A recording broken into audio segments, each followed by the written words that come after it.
Presentate le linee pastorali per la diocesi, il vescovo sintetizza il lavoro sinodale in 5 punti, partendo dal Vangelo: comunione, formazione, liturgia, realtà educative e carità. Oltre 500 le persone in piazza Nostra Signora dell'Orto a Chiavari hanno partecipato alla festa per il compimento del cammino sinodale. Nella parrocchia sarà distribuito il messaggio del vescovo. Dio ci liberi dalle tentazioni di distruggere con malizia la reputazione dell'altro. L'invito del Papa all'Angelus. Francesco prega per un futuro di pace fra Stati Uniti e Corea del Nord.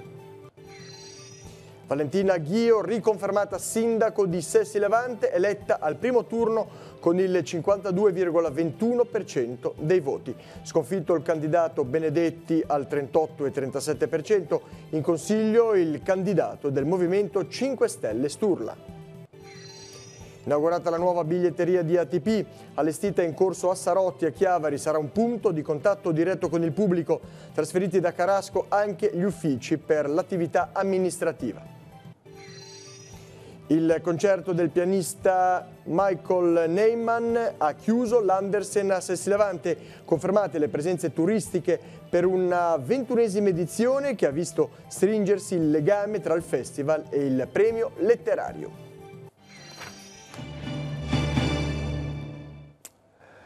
Buonasera a tutti gentili telespettatori, benvenuti nei nostri studi.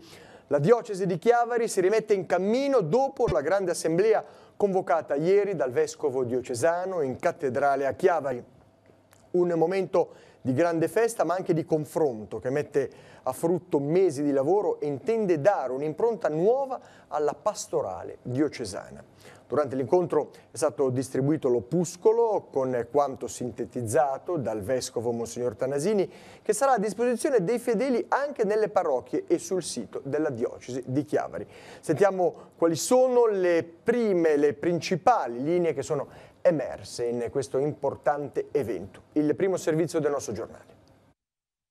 Per una chiesa chiavarese che si rinnova nella gioia del Vangelo, le linee pastorali del vescovo Alberto Tanasini si riassumono in questo titolo. Al termine del cammino sinodale, il pastore della diocesi si rivolge a tutti gli abitanti del territorio con un documento di 9 pagine suddiviso in 6 paragrafi, ciascuno dei quali contenente un riquadro per l'operatività e le conclusioni finali. Il momento è importante e abbiamo voluto che la nostra comunità diocesana se ne sentisse coinvolta, non fosse possibilmente soltanto ciò che interessa agli addetti ai lavori.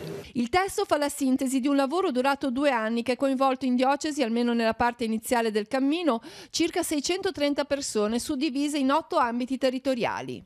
Un lavoro dedicato a rispondere alla richiesta di Papa Francesco che anche la nostra Chiesa si metta in gioco per un rinnovato annuncio del Vangelo. Ed è importante, fondamentale l'annuncio del Vangelo, come è importante scuoterci come comunità e come singoli fedeli per essere più adeguati a questo impegno. Monsignor Tanasini passa poi alla parte più concreta, sintetizzando in punti le linee guida, partendo dalla forza per l'annuncio efficace del Vangelo, la promozione di una maggiore comunione con le realtà del territorio, la formazione, la cura delle celebrazioni liturgiche, l'abitare nelle città degli uomini, soprattutto avendo cura delle solitudini e delle famiglie, infine la carità che non abbia finzioni e che non riduca le comunità ad agenzie assistenziali. Do appuntamento al convegno diocesano d'autunno per una prima verifica sulla recezione di queste linee programmate. Inoltre, nello stesso periodo inizierò la seconda visita pastorale della diocesi che sarà svolta per ambiti. Tutto questo consentirà di impegnarci insieme sull'attuazione delle linee guidate.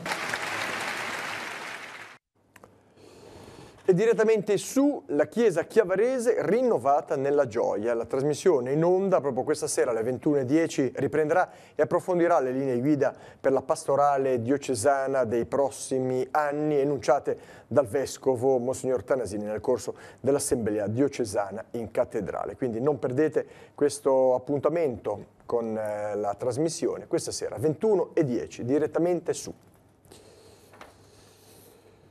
Quella di ieri è stata una grande fiesta in piazza di Nostra Signora dell'Orto a Chiavari con oltre 500 persone presenti. Tra loro molti hanno collaborato in questi mesi alla stesura delle sintesi ai tavoli. Nel corso del pomeriggio sono state consegnate alcune copie del messaggio finale redatto dal vescovo diocesano. Poi la celebrazione eucaristica in cattedrale accompagnata dal coro diocesano. La prima parte del pomeriggio è stata animata dalle testimonianze e dai canti con il coro Mani Bianche diretta da Titta Arpe e la voce di Niccolò Pagliettini. Vediamo alcuni momenti di questa bella festa.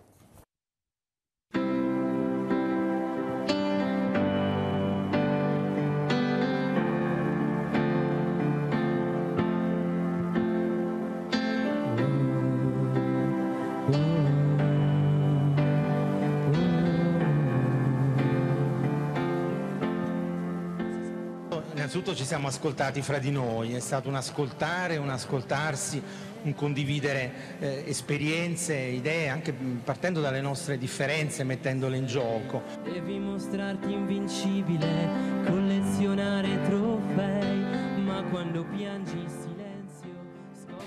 Per me è stata una bellissima esperienza perché innanzitutto è stata un'esperienza vederci con altre persone e quindi abbiamo fatto già comunione fra di noi.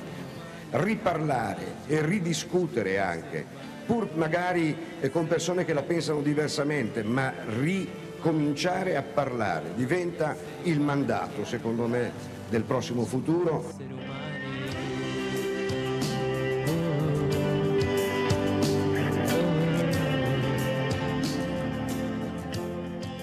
Anche attraverso delle scelte concrete, ad esempio negli ultimi 2 anni e in quest'anno particolare abbiamo proposto un momento di ritiro per i giovani che potessero essere proprio aiutati nel loro discernimento, quindi nel prendere delle scelte per la loro vita. I giovani che cosa si aspettano da questo cammino futuro? Ma sicuramente penso, almeno io, ma vedo anche gli altri ragazzi che hanno partecipato, tanta voglia di cambiamento, di spendersi con passione, con fedeltà, con sincerità, ecco, e poi comunque sempre scoprendo il senso del Vangelo nella vita. Credo negli esseri umani che hanno coraggio di essere umani.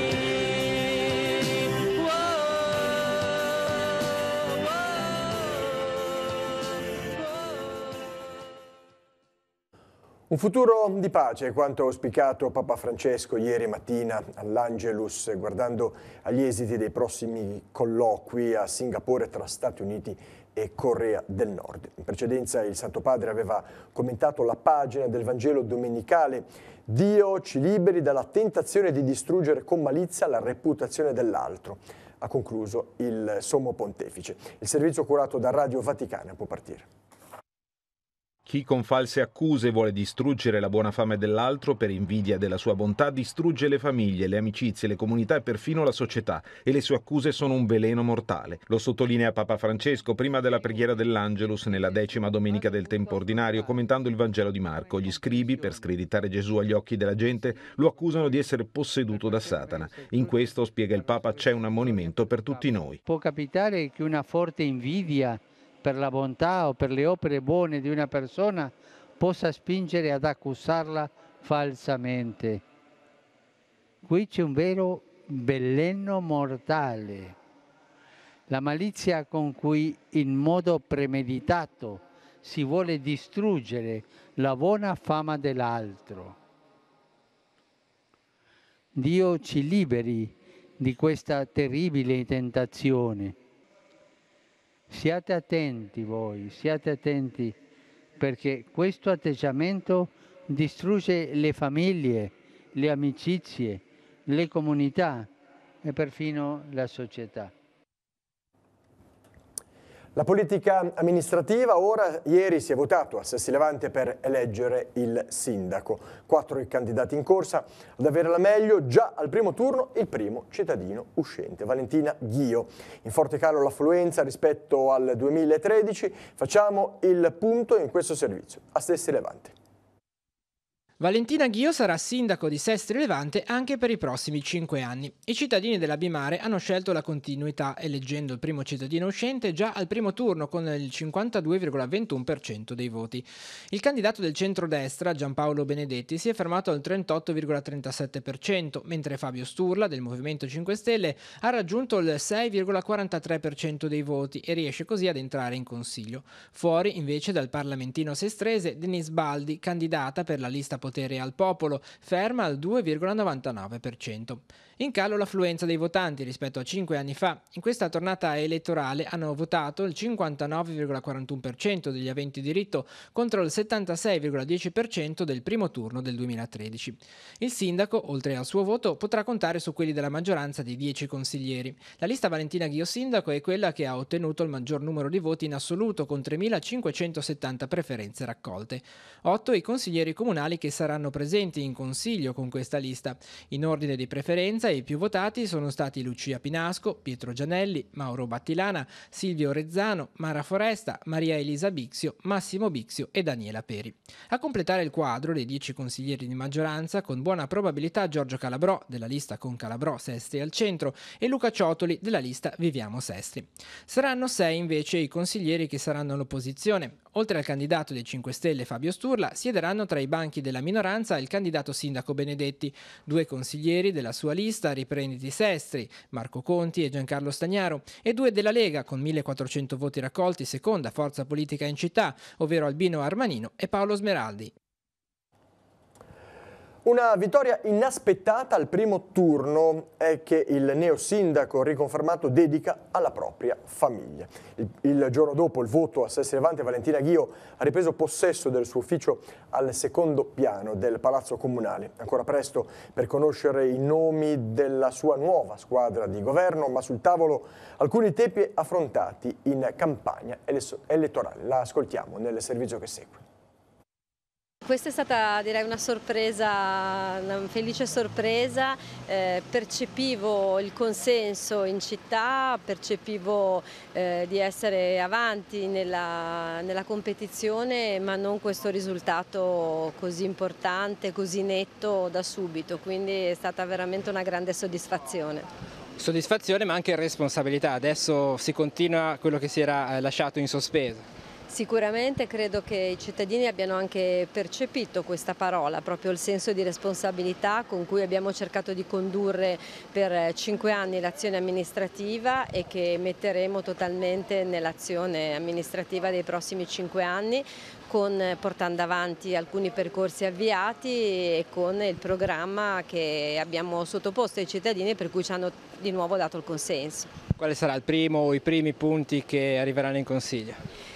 Oggi forse è ancora prioritario per dirli, credo che tutto il tema della cura quotidiana con cui abbiamo connotato buona parte della campagna, cioè dopo le grandi trasformazioni di questo quinquennio, l'attenzione alla cura della città e alla cura delle persone, credo che sarà il primo aspetto che proveremo a declinare attraverso varie azioni, attraverso varie forme. Ha già sentito gli avversari, ha ricevuto i complimenti? Ho ricevuto la telefonata di Giampaolo Benedetti che mi ha fatto piacere, si è complimentato e ha preannunciato un'opposizione costruttiva che credo sia il modo migliore per governare e fare l'opposizione di una città.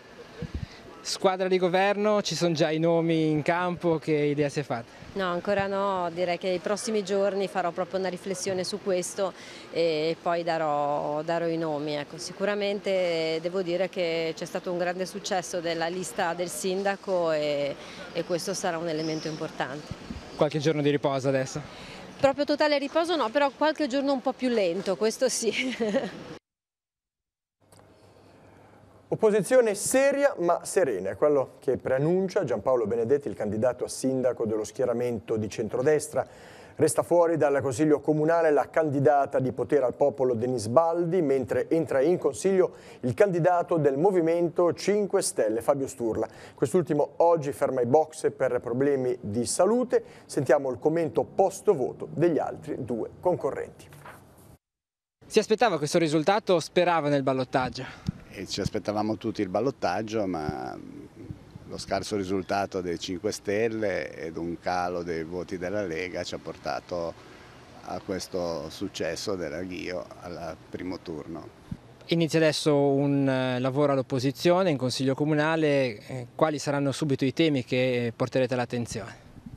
Nell'interesse del mio elettorato sono i temi che abbiamo cavalcato e comunque cura del territorio, cercheremo di far spendere il meno possibile ai cittadini per la depurazione. Ha sentito il nuovo sindaco di Sestri Levante, che cosa vi siete detti? Le ho fatto le mie congratulazioni e le ho garantito un'opposizione serena, senza eccessi. È andata bene, nel senso che comunque noi in Italia abbiamo preso l'1,1% e a Sestri Levante avevamo preso 175 voti, quindi abbiamo più o meno raddoppiato i voti e siamo contenti di come è andata. Abbiamo detto la nostra e quindi va bene così. Adesso qual è il ruolo di Potere al Popolo all'interno non dell'amministrazione del Consiglio Comunale, ma comunque nell'ambito della città di Sestri Levante? Noi teniamo molto alla città di Sestri Levante, anche perché io sono nata qua come tutti gli altri.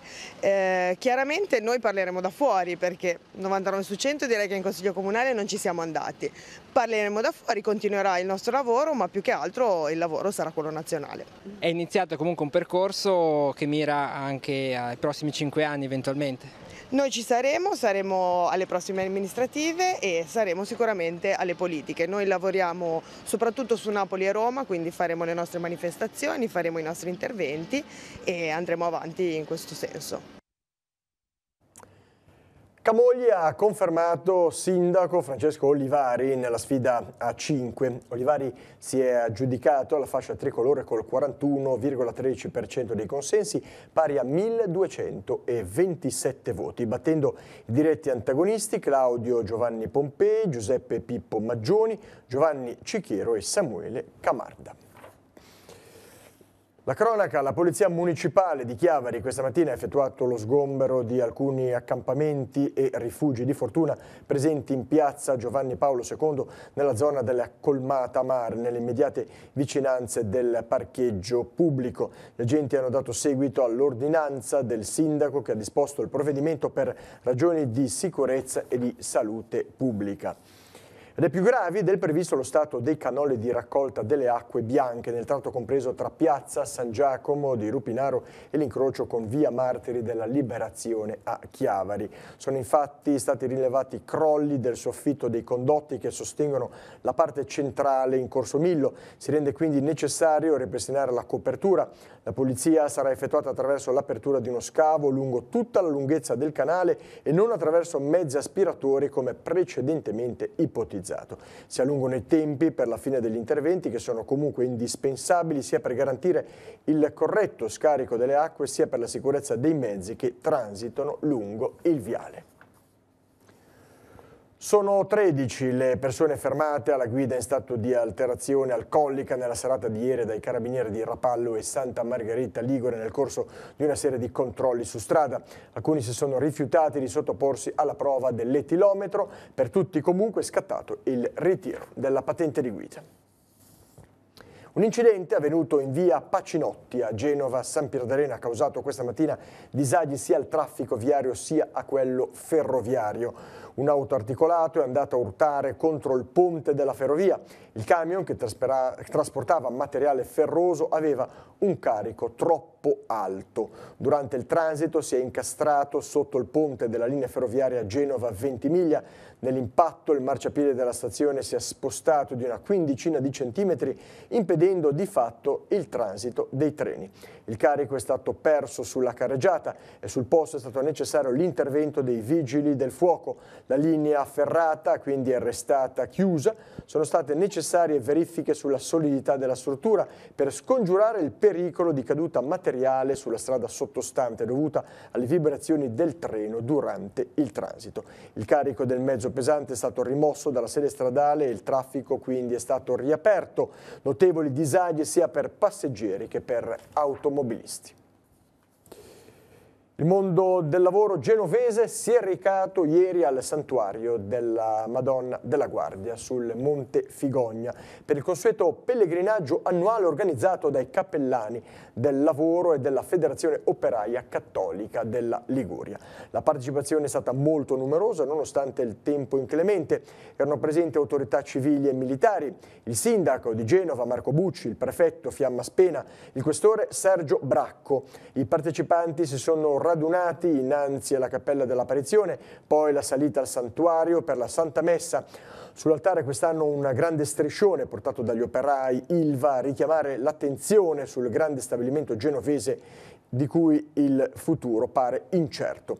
Oggi questo pellegrinaggio ha aumentato la sua importanza, ha detto l'arcivescovo all'omelia, data la situazione critica che perdura da un decennio e che non è ancora superata veramente.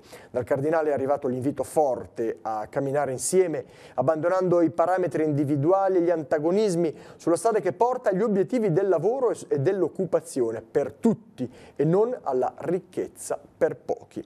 Per questo il compito di ciascuno è interrogarsi su cosa poter realizzare perché Genova torni ad essere la superba. La vocazione della città è insita nella sua geografia, ha detto l'arcivescovo di Genova, e dunque la via veloce verso il nord è davvero vitale.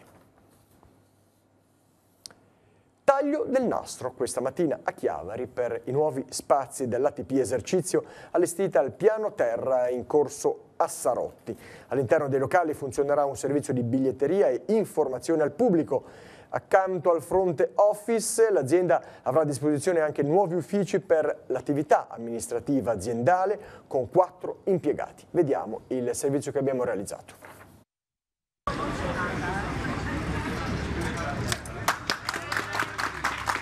Stiamo un po' ripensando a tutta la logistica, è chiaro che oltre ad essere una biglietteria è proprio un presidio della nostra azienda sul territorio.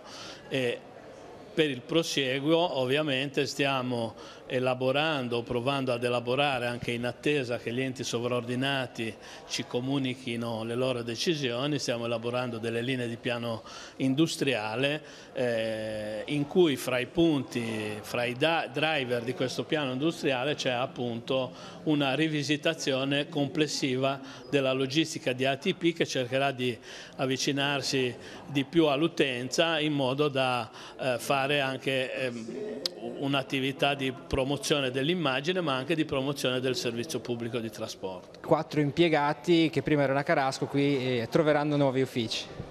Sì, abbiamo appunto portato più vicini all'utenza gli impiegati che si occupano in sostanza di ricavi e quindi di bigliettazione e quindi di controllo sia della bigliettazione che dell'attività che fanno i nostri verificatori.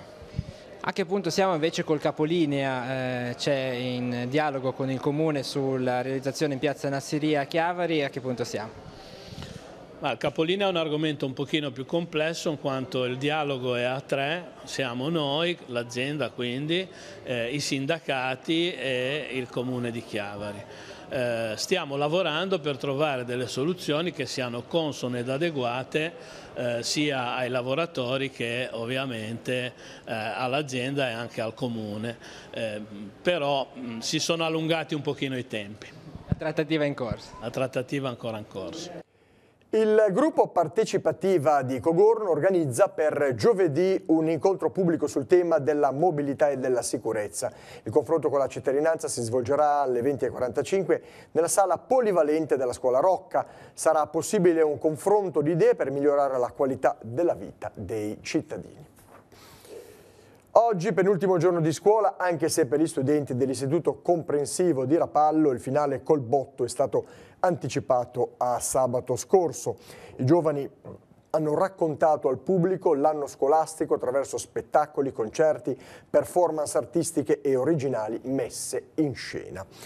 Dalla simulazione di una seduta delle Nazioni Unite a un dialogo con la regina Elisabetta, per poi passare a un concerto di musica classica, l'esibizione del coro, le dimostrazioni di giardinaggio e una pièce di teatro in lingua inglese. Sono state decine le rappresentazioni degli alunni guidati dai loro insegnanti. Spiccava per spettacolarità il Ramun, versione rapallese del Gemun, conferenza che si svolge a Genova e simula i lavori dell'Assemblea Generale dell'ONU. Diverse le mosse allestite dagli alunni su diversi temi, dalle emozioni al laboratorio di scienze, al concorso Crea il tuo abito e poi ancora il lavoro svolto con la consulta del volontariato, il percorso giornalistico, il corso di In Giardino. Per tutta la mattinata i giovani giornalisti di appuntifuoriclasse.it, il giornale online dell'Istituto Comprensivo di Rapallo, che hanno scritto articoli su quanto accadeva nelle varie aule, documentando in tempo reale le esibizioni dei compagni. Una targa ricordo da oggi nella palestra dell'Istituto Liceti di Rapallo. La professoressa Loredana Piaggio, insegnante di educazione fisica, scomparsa il 18 dicembre dello scorso anno. Acquistata con i fondi raccolti da studenti e personale, è stata inaugurata questa mattina al termine di una breve cerimonia. La benedizione è stata impartita da Don Beppe Culoma. Alla professoressa Piaggio è stato intitolato il nuovo campo da pallavolo del Parco delle Fontanine, allestito anche grazie ai fondi raccolti dagli studenti, sempre in memoria della docente scomparsa. Erano presenti il marito Alberto, il presidente del comitato di quartiere Federico Ottonello e Filippo Lasinio, consigliere delegato alla pubblica istruzione per quanto riguarda il comune di Rapallo. Si è spenta all'ospedale San Martino di Genova Maria Rossi, mamma di Marco e di Don Fabio Mazzino. Si è unita nella morte e resurrezione di Cristo al marito Stefano, mancato alcuni anni fa. A dare l'annuncio sono i figli, la nuora Monica e le nipoti Micaela e Greta. La cara salma è giunta questa mattina da Genova nella chiesa parrocchiale di San Martino a Zoagli, dove per familiari, amici e conoscenti è stato possibile rendere omaggio e porgere un ultimo saluto a Mamma Maria. Nella stessa chiesa domani alle ore 11 sarà celebrato il funerale. Ai figli, Don Fabio e Marco, a tutti i familiari, Telepace manifesta la propria vicinanza nel dolore e nella speranza. E torniamo a Sesti Levante perché ieri è stata anche la giornata conclusiva dell'Andersen. A chiudere le 4 giorni di eventi, lo spettacolo nella suggestiva cornice della Baia del Silenzio del pianista e compositore Michael Nyman, confermato il numero di presenze della scorsa edizione per un binomio festival e premio letterario che ha portato nel Tigullio migliaia di presenze turistiche. Sentiamo. Come è andata questa edizione? Io credo che sia andata davvero molto bene perché gli spettacoli erano tutti di grande livello e tra l'altro hanno secondo me rappresentato bene quello che era lo spirito e il tema di quest'anno, che era quello di aprire il festival a delle novità, delle idee nuove, però tenendole nel contesto, diciamo, in un contesto in grado di proteggerle. E personalmente sono felice proprio della tipologia di offerta che c'è stata quest'anno e mi pare di capire che il pubblico abbia apprezzato e anche capito lo spirito delle piccole e grandi novità che noi abbiamo introdotto. Buone anche le presenze nei 4 giorni del festival, state facendo i conti, comunque la sensazione è buona. Sì, adesso sai che insomma, è proprio la mattina del lunedì, stiamo facendo i conti e mettendo insieme i numeri, però mi sembra a occhio che le cose siano andate bene, c'era tanta gente, quindi più o meno credo che come minimo siamo sui livelli e sui numeri dello scorso anno. Chiusa la 21esima edizione, si sta già pensando alla 22esima, c'è qualche idea in cantiere? Beh, francamente, per essere sinceri ancora no, anche perché poi sarà il comune a decidere come far proseguire giustamente questa avventura dell'Andersen, però noi sicuramente abbiamo delle idee come le abbiamo sempre avute, insomma l'Andersen è una manifestazione che ci sta particolarmente a cuore, quindi come dicevo prima il tema di quest'anno era proprio anche cominciare a pensare al futuro in generale della manifestazione, non solo l'anno prossimo ma per i prossimi anni. Buono anche la partecipazione al premio letterario, anche in questo caso i piccoli sono stati protagonisti. Sì, il premio letterario è andato bene anche quest'anno. Io credo che anche il premio letterario abbia bisogno di essere in qualche modo ripensato, cosa che sta già succedendo, e è un processo che merita di essere proseguito. È stata bellissima anche la premiazione nel contesto del festival, secondo me molto informale, con Dario Brunori, è stata una cosa bella, fatta bene, divertente, per cui si tratta di immaginarsi delle novità, ma anche queste mantenendo solide le radici nel passato. E adesso andiamo a vedere insieme la scheda degli appuntamenti per la giornata di domani. Può partire la sigla.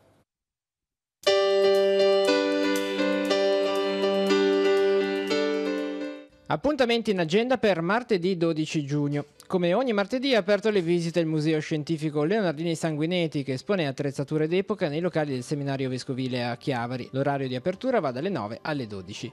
Alle 16:30 nell'aula Benvenuto della Facoltà di Architettura dell'Università di Genova si terrà la presentazione del restauro e del progetto di valorizzazione dell'oratorio di Sant'Antonio Abate a Mele. I giovani attori del corso di teatro bambini di Artemis Levante portano in scena lo spettacolo La Gabbianella e i gatti, liberamente ispirato al romanzo di Luis Pulveda. Il sipario si aprirà alle 18 al Salone della Casa della Gioventù di Rapallo. Ultimo appuntamento con il laboratorio di tecniche espressive promosso dal Centro di Cultura La Torre di Levi. Dalla grafica al modellato sino alla lettura di un'opera d'arte. Il corso è svolto da Alessandro Borgatti nella sede dell'associazione in via Selaschi a partire dalle 21.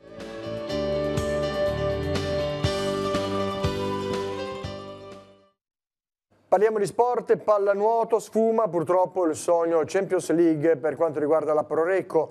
Alla piscina della Sciorba a Genova la formazione biancoceleste è stata battuta per 9-7 dagli avversari i greci dell'Olympiakos, che alzano quindi il trofeo più prestigioso.